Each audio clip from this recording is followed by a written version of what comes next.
Voz de los protagonistas. Contacto telefónico. Está con nosotros la licenciada Gabriela de León, presidenta del IEC. Y para nosotros es muy importante tu presencia la mañana de hoy, Gaby, dado el comunicado que se emitió desde las oficinas del Instituto Electoral de Coahuila y, relacionado con el caso de Luis Fernando Salazar Fernández. Muchísimas gracias por acompañarnos y quién mejor que tú para informarnos cuál es la postura y cuál es la responsabilidad del IEC en este momento del posicionamiento electoral de Luis Fernando Salazar. Hola, ¿qué tal, Marcela? ¿Qué tal a todas y a todos que están ahí en cabina, que nos escuchan? Bueno, pues muchísimas gracias por la oportunidad de platicar con ustedes esta mañana. Y antes que nada, pues yo quisiera poner al público en algunos antecedentes. Como ustedes saben, bueno, pues el Instituto Nacional Electoral emitió una resolución, la 94/2020, donde analizaba los costos de pre-campaña de algunos aspirantes de todos los partidos políticos y, bueno, respecto de algunas personas de Torreón, determinó pues que había irregularidades, que habían encontrado irregularidades respecto de los exámenes consolidados, de los informes y de los gastos de campaña para los cargos de ayuntamiento en este proceso electoral. Entonces, en ese sentido, emitió una resolución en donde decidió sancionar a estas personas, entre los que se encontraba, entre los que se encuentra más bien Luis Fernando Salazar Fernández, y el castigo, por así decirlo, fue la pérdida del derecho a ser registrados, o si ya están registrados y esa resolución, bueno, pues la cancelación del registro.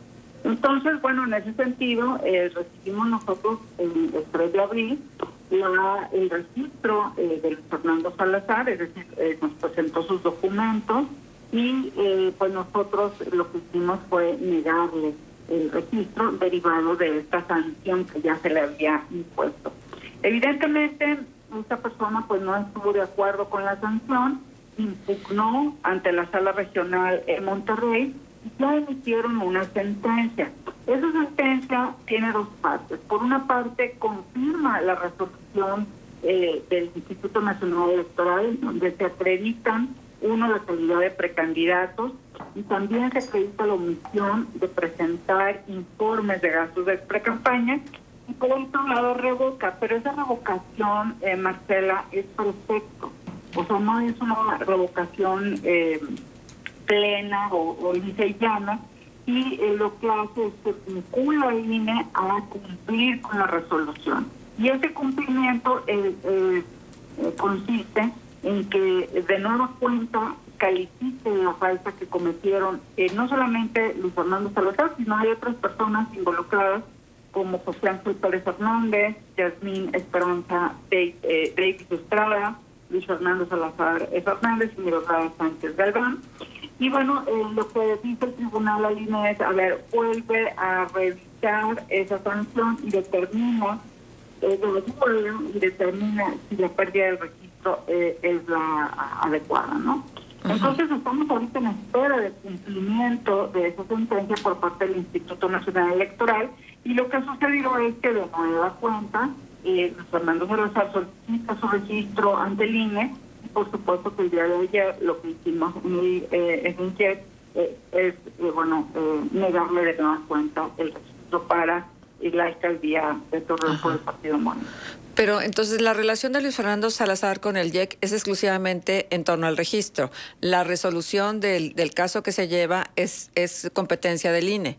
Así es. Hay que recordar que los temas de fiscalización pues son competencia del Instituto Nacional Electoral, y ya hay todo un sistema muy bien estructurado para que las candidatas, los candidatos, los precandidatos, pues nos informen al Instituto Nacional Electoral, uno, cuánto están gastando, y dos, de dónde están obteniendo los recursos, porque el objeto de la fiscalización no solamente es saber si se gastaron o no el dinero o en qué lo gastaron, sino de dónde obtuvieron el recurso para gastarlo en la precampaña. Uh-huh. Sí, entonces esas omisiones pues no las consideró graves y bueno, lo sancionó en su momento con la inhabilitación, por así decirlo, para competir en este proceso electoral. Gaby, tal vez lo que tendríamos que definir es la cuestión de las precampañas. Todos los partidos tienen precampañas, todos deben de hacerlo, tienen que registrar la precampaña. Morena no registró la precampaña y entonces por eso dice que no tuvo, ¿o cómo fue? A ver, no todos los partidos tienen precampaña. ¿Cómo sabemos si un partido tiene precampaña o no? Pues depende de su método de selección. Si ustedes recuerdan, al inicio del proceso electoral, incluso antes, lo primero que nos dicen los partidos políticos al Instituto es cómo van a seleccionar a sus candidatas y candidatos. Hay partidos que, bueno, son designaciones directas de los consejos estatales o del Consejo Nacional, por así decirlo. Hay otros partidos que sí hacen una contienda interna para designar a sus candidatos y candidatas, o consultan a las bases, o hacen una consulta abierta. Y en el caso de Morena, el determinado, pues que era a través de una encuesta. Entonces ellos decían en su momento pues que no necesitaban la precampaña para porque iba a ser una encuesta, ¿no? Sin embargo, el Instituto Nacional Electoral, bueno, pues estuvo revisando algunas actividades y determinó que los actos que se habían hecho en el periodo correspondiente, pues sí correspondían a actividades de pre-campaña. ¿Y cuáles son ese tema, fue ratificado por el Tribunal Electoral. Ajá. ¿Cuáles son esos actos de precampaña? ¿Qué pudiera ser considerado como acto de precampaña? Bueno, pues que se está promocionando como próximo candidato a alcalde. Aunque no diga que quiere ser candidato. No, bueno, a lo mejor yo voy a ser el próximo candidato, o yo les prometo tal y tal en la alcaldía y hay algo bueno para la ciudad. O sea, ese tipo de situaciones, a lo mejor, por ejemplo, en algunos casos hubo espectaculares, en algunos otros casos pues hubo pautado de Facebook. Entonces, pues todos esos actos se consideran como actos de pre-campaña. Gabriela de León, buenos días, le saluda Arturo González. Quiero preguntarle qué implicaciones tiene el hecho de que los que están señalados no puedan registrarse, es decir, ¿qué tendrían que hacer de aquí hasta que se resuelva? ¿Pueden seguir de alguna manera apareciendo en espacios públicos? ¿Pueden recorrer colonias? ¿O qué implicaciones tiene? Pues bueno, qué buena pregunta. A ver, lo que no pueden hacer es pedir voto. Campaña política para promocionar una plataforma política o para promocionar su candidatura o su llegada a la alcaldía de Torreón, ¿no? Eso sí no lo pueden hacer. A lo mejor pueden ir a algunos espacios a emitir sus opiniones, pero no, lo que sí no pueden hacer es precisamente campaña política o campaña electoral como tal, que es una campaña electoral, el llamamiento al voto por un determinado partido político o un candidato. Eso sí, no lo pueden hacer. En cuanto a las boletas, ¿cómo van a quedar?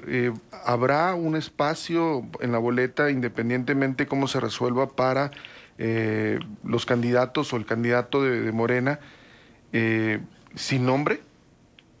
Pues mira, las boletas es un tema que, bueno, ahorita nos está generando un poco de preocupación, porque no podemos ponerle el logo del partido o el emblema del partido sin nombre, porque tiene que haber un registro, ¿no? Entonces, en aquellos lugares donde no registraron candidatos no aparece el emblema del partido.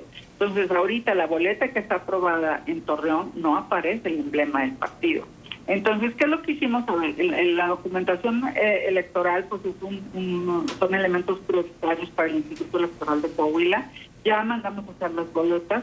Lo único que hicimos es que en el caso de Torreón y algunos otros municipios como Piedras Negras que están impugnados, bueno, pues los dejamos hasta el final, ¿verdad? Entonces empezamos a imprimir toda la documentación electoral y las boletas y al final dejamos Torreón. Entonces no habrá un plazo preparatorio, o sea, nosotros tampoco podemos arriesgar de tener mucho tiempo la impresión, porque a más tardar el día 10 de mayo, ya tienen que estar las boletas en Coahuila, porque después de eso tiene todo un procedimiento, ustedes lo recordarán, lo hemos informado en años anteriores, de sellado, agrupamiento y, bueno, formación de paquetes electorales.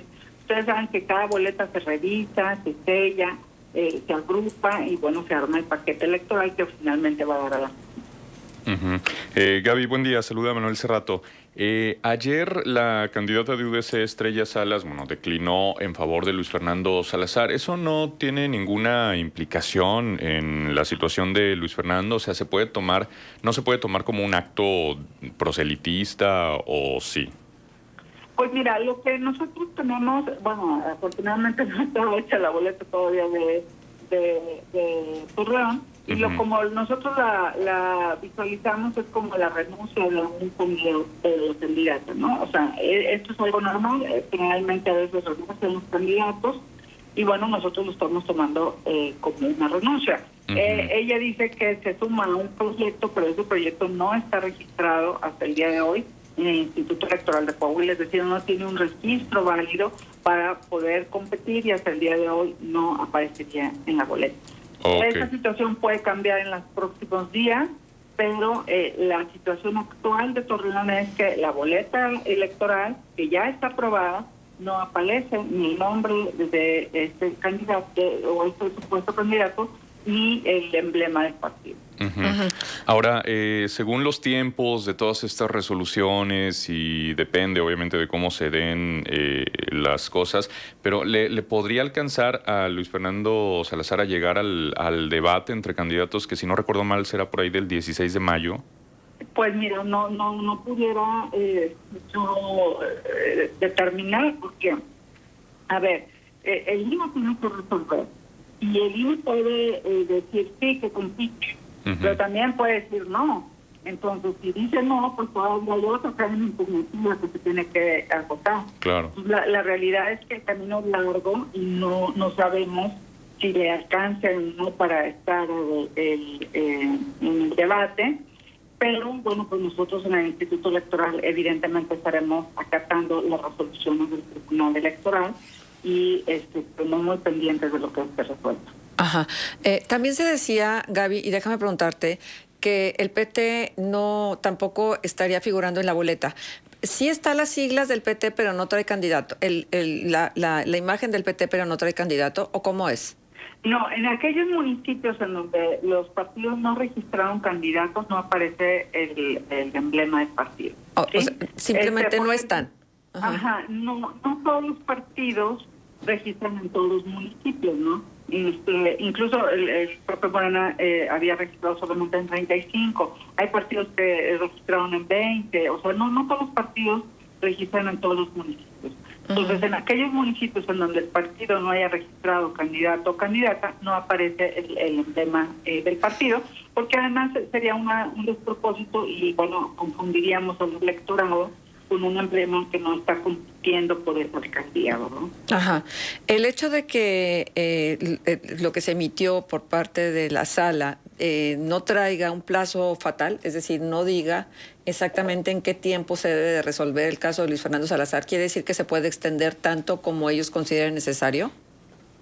Pues fíjate que esta es una cuestión muy interesante, más tarde, efectivamente, en otros asuntos, recordarán, pues que las salas les daban 48 horas para cumplir. En este caso únicamente dice que a la brevedad. Ajá. Entonces, pues a la brevedad no sabemos si va a ser esta semana o el voto. Y bueno, pues los plazos se van extendiendo y eso complica mucho la situación, sobre todo la documentación. Ajá.